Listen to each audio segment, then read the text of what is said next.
Kuba siveka kuhle ilizwi lokuqala. uYesu uthetha esemnqamlezweni ngelizwi lokuthethelela. Makabonga uThixo. Uthetha ngezwi lokuthethelela. Bebevuya bejabula abantu besithi balifumene utsha.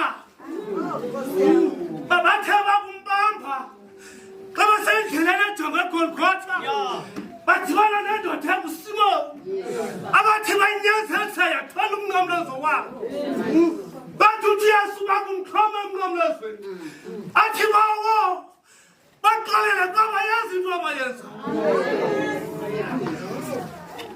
Uthi uYesu bakuthetha umpostile uTimothi wokuqala sahluko sesibili evesi yesithathu. Kuba kuhle emehlweni kaThixo bangabantu bonke bangasindiswa. Kuba kaloku mnye uThixo, mnye nomlamli phakathi kwabantu noThixo, ngumntu uYesu Kristu nowaba intlawulelo ozomkhulula abantu ukuze bahlale enyamsweni kaThixo. Makabonga uThixo. Ilizwi lesibili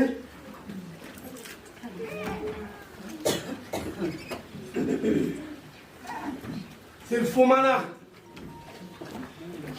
uYesu umemnqamlezweni namadoda amabili.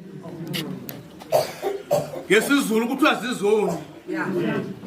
Makabonga uThixo ukuba le nto yayithethwa kwangaphambili ba funeka ahlaziswe ngexesha ekhonywa nabantu abangalungisiyo kuba kufuneka ahlaziswe.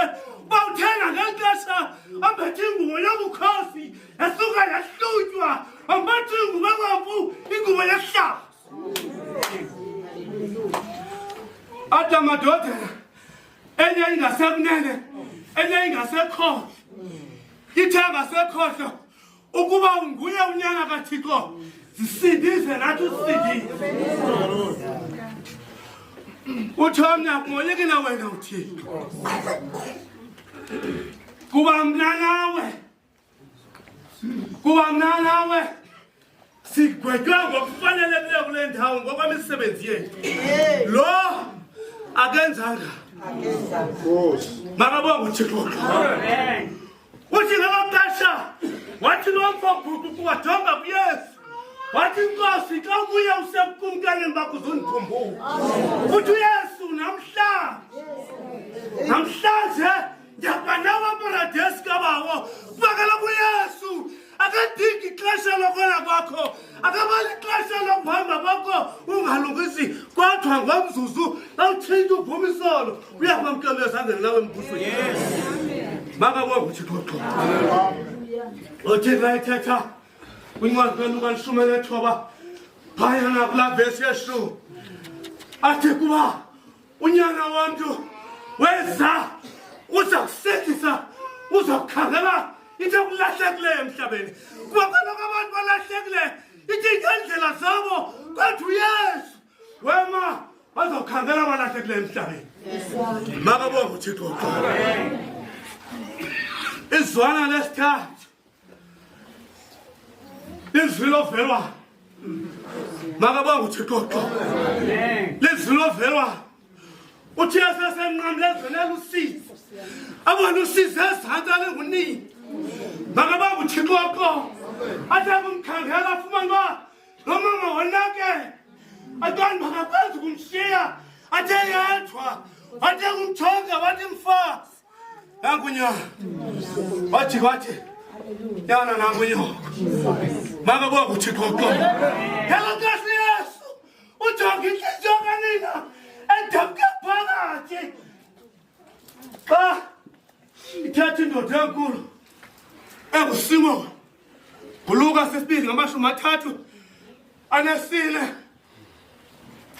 uthi wakumsikelela wathi kuMariya uyabona lo umiselo kuwa lokuvuka kwabazizi kwasile makaba kuthixo xolo ukuze abe ngumqondiso oxhasiweyo sithi phuma esigama kwezizi enhliziyweni sabani ngoba nawe mfazi iqala liyakutyhutyha umphefumlo wakho makaba kuthixo xolo ngelo xesha kusaliseka isibhaqa makaba kuthixo xolo izwi lesile uyesu ilizwi labuhlungu makaba nguthixo ilizwi labuhlungu uthi yesu wakwemntwana izono wadala baqhawuka inetwork phakathi kwakhe nothixo ngoba kaloku ithilo incwadi yesibhalo incwadi ka-isaya yathi isono zenu siso esibangela uba singabonani nothixo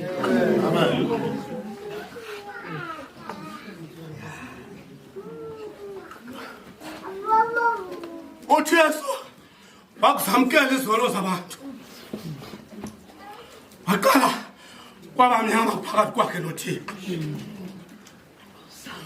uba uyesu simva kakuhle xa beshumayela kwiindawo zonke bahamba kuzo ebakhala ngobabo ngoba bebesekunye nothixo kwathini bakuhlawukana aqala athi thixo wam undishiya nganini makaba nguthixo ngoba kusekho bonana phakathi kwakhe nothixo makaba nguthixo athi encwadini zesibhalo incwadi Petrose wokuqala sahluko sesibini 24 makaba nguthixo owathi ngokwakhe wasithwala izono zethu ngomzimba wakhe emthini makaba nguthixo ukuze kuthi sifile nakwizono siphilele abulungiseni makaba nguthixo omivumba yakhe naphiliswa ngayo uthi benitshenge ezimvu zilahlekile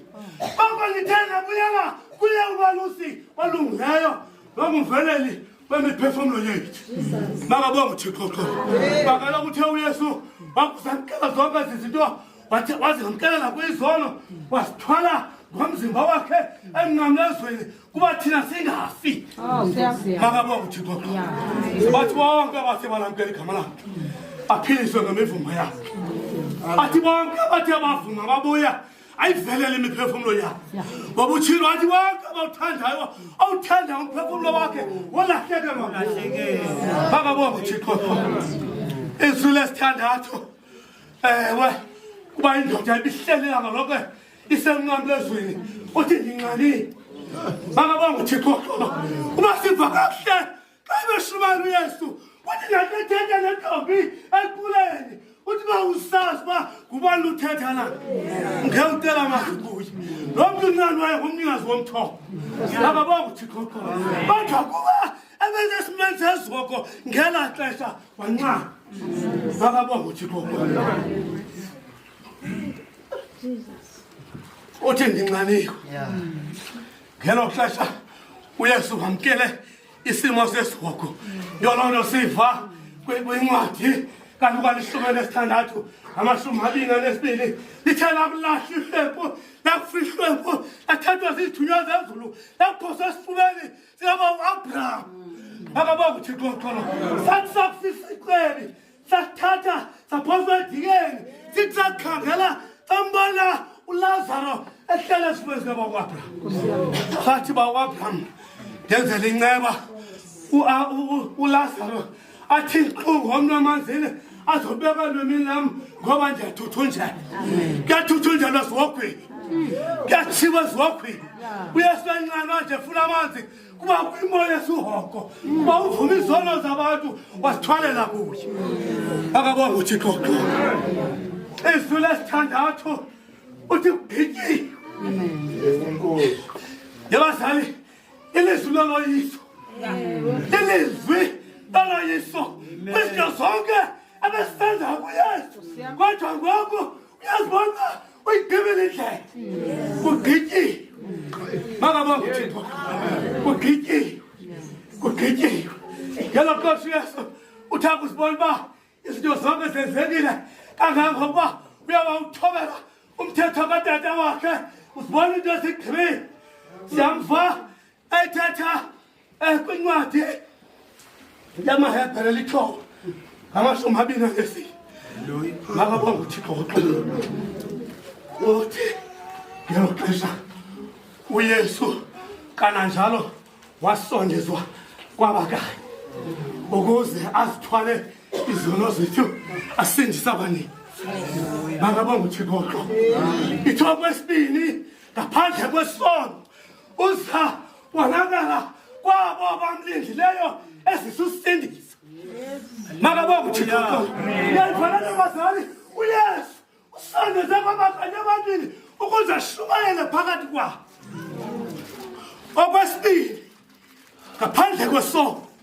uyakubonakala kwabo bamlindileyo abo babevuma ingoma esithi uyingcwele usomandla abonakale kubo ezisusindiso babonke abamthembileyo abasuki kuye makabonga uThixo uxolo yolonto athi kugqityiwe ngoba woyisile makabonga uThixo uxolo izwi lesixhenxe makabonga uThixo uxolo ilizwi lokugwaduka thincwadi yesibhalo awuyolo abantu abangabiyo kacebo labangenjalo makabonga uThixo uxolo uYesu wayendile baphansi kwabantu kodwa wayezawulahla umthetho kaThixo namhlanje ulovuyo kuba xa uzawuphuma umphefumulo wakhe uphuma exolile kuba usebenzile umsebenzi abawuthunywa ngubaba siyamva kwincwadi kaYohane lesishumi ngamashumi amabini anesixhenxe makabonga uThixo uxolo ewe